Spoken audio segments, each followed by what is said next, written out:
So today was our second and sort of final day here in Vail at a beautiful hotel. We took the day and went on a hike, and it was about a 4-mile hike with about a 1,300 and some foot elevation gain. And when my friend Jong proposed this yesterday, I was like, yeah, we'll make it about halfway up that hike and then we'll turn around. But that's not what happened. We made it all the way. It was a hike up to a falls. It was called the Booth Falls. And it was pretty cool. Like when we got there, it was pretty cool.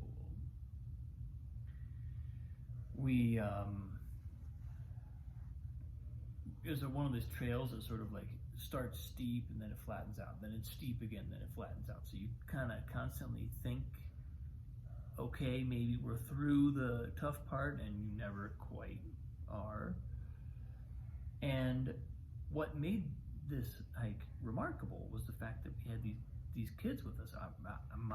Our 4-year-old, 5-year-old daughter, and they had, Jong and his wife have 2 kids, a 9-year-old and a 5.5-year-old. And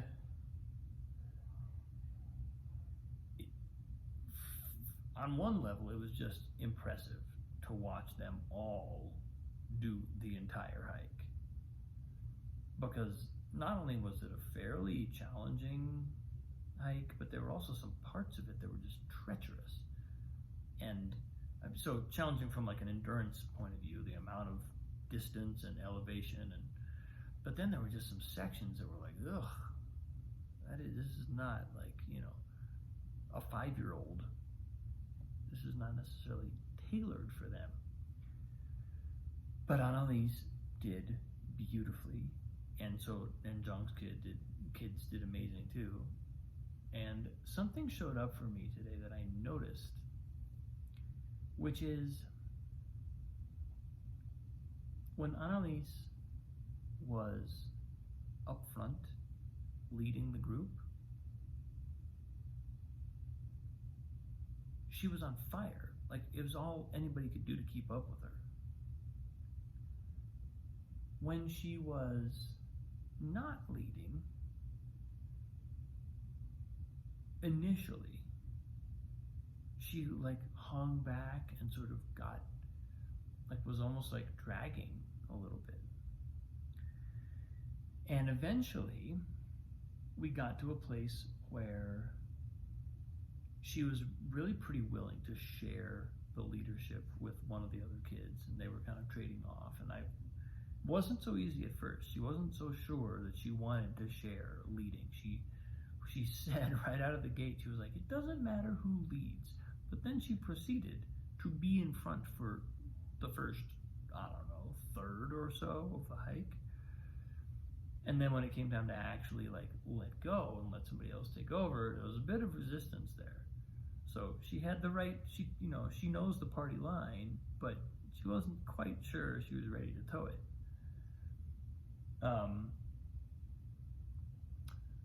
But anyway, we got through that, and she ended up sharing the leadership really pretty beautifully, pretty nicely. At one point I was kind of like encouraging them to maybe switch back, and she was like, no, I'm gonna let Oliver lead for a while.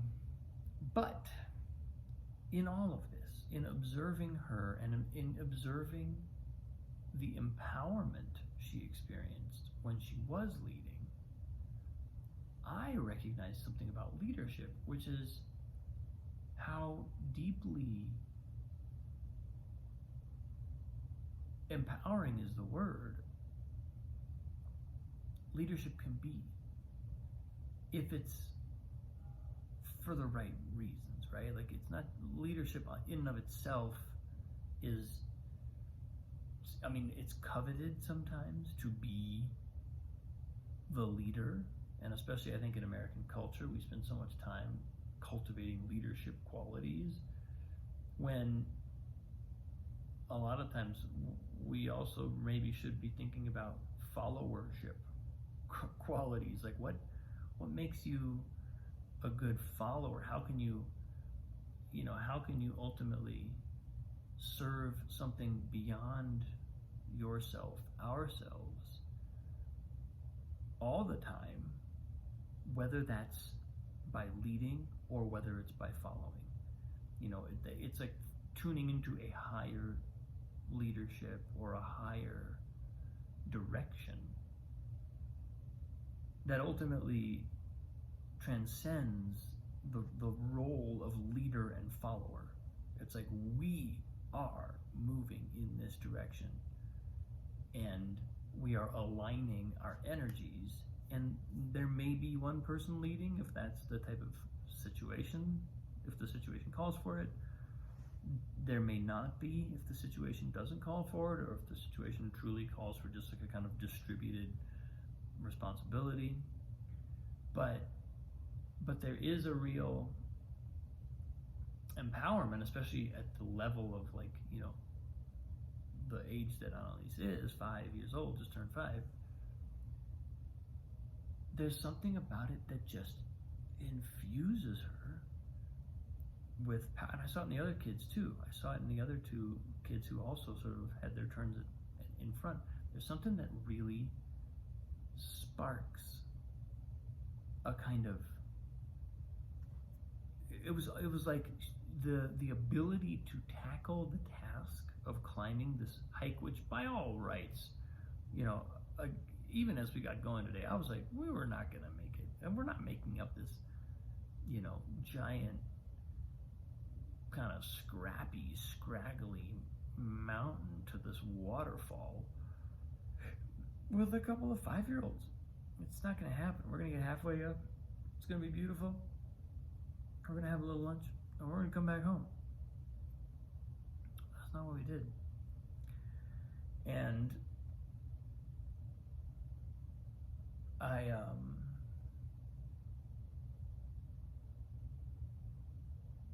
but so even just the ability to make it all the way, to get there, to be, and by the end it was like, okay, it took us way longer than we thought it was going to take us. So the sun's starting to not go down, but like starting to move beyond a ridge where we're like, we need to turn around soon or we're going to lose the sun. It's going to get cold, it's going to get dark. We were sort of at that point where it's like, we can't keep going away from the car. We've got to turn around and come back soon. But all throughout that time, I'm also watching what's happening to these kids who are sort of leading the way and finding the energy to keep going. I don't know how they did it. I truly don't. I mean, we all know that kids have infinite energy and abundant physical ruddiness. But, on some level I never doubted that we would. But on another level, I was also very not attached to it. I was like, whatever happens is going to be fine. We're not trying to prove anything. We're not trying to, But I had never been so directly kind of connected, directly right up front next to the effects that leadership was having on Annalise and on her energy level and on her excitement level, on her presence of mind. It was almost like she woke up.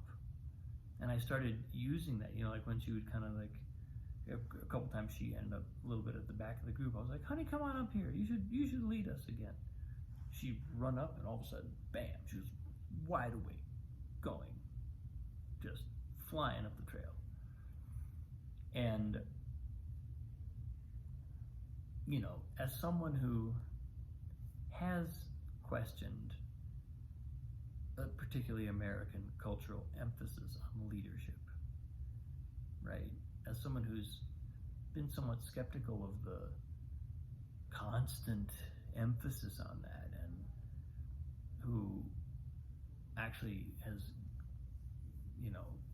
encountered issues with people because I think they're sort of overly hyper programmed to have to be in the lead, or else they're not contributing, or else they're not winning, or whatever leadership means to them.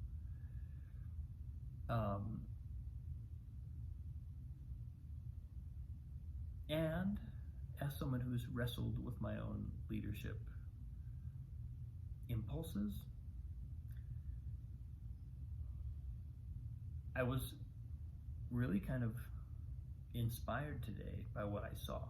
I was like, wow, this is actually really important, especially at this age, that children be given a sense of, I am leading right now, and it matters, and a group is following me.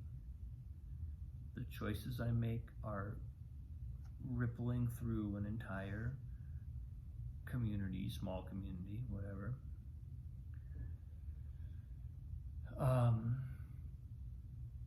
Because the fact is, in my own experience recently, in the ways in which I've been called into leadership positions, I found myself really empowered by them. There's something about serving a group, and it's not just there is something about the power itself, being empowered, truly empowered to make decisions that affect a group and to make value judgments, discriminations that affect a group. There is something energizing about that. And I think it's something that I've little by little begun to embrace in my life. I've begun to appreciate it. I've begun to kind of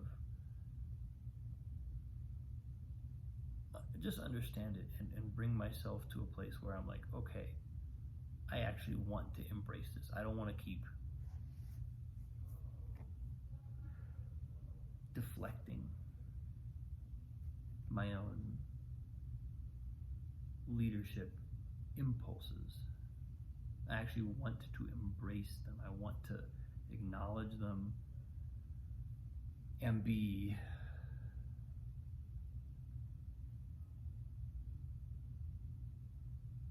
enthusiastic about pursuing them.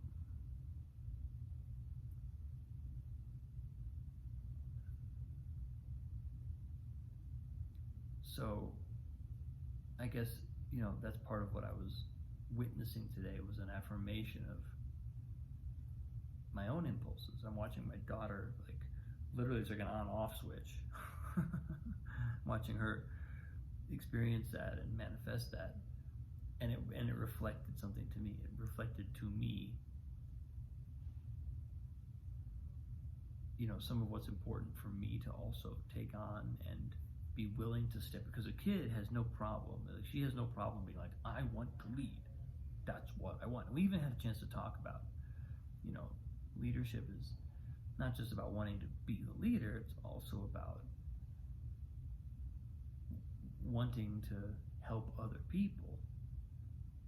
It's ultimately a service thing. And when somebody just wants to be the leader, you usually don't want to follow them. And if you're willing to let other people share leadership, then that's one really good way to also get them to trust you and entrust you with leadership. So it's and you can't fake that. That's a mutually, it's got to be a real, genuinely symbiotic thing. So we had a chance to go into that, but also just watching the clarity with which she stepped into her own desire to be the leader. I was like, you go, girl. I could take a lesson from that. So it was a very cool lesson to receive on our 5-hour plus hike up to Booth Falls today. That's where I am today, folks. Thanks for watching. I appreciate you. Have a wonderful day. Tomorrow we'll be on our way back home. I'll report on what shakes down, how we go back into our daily life.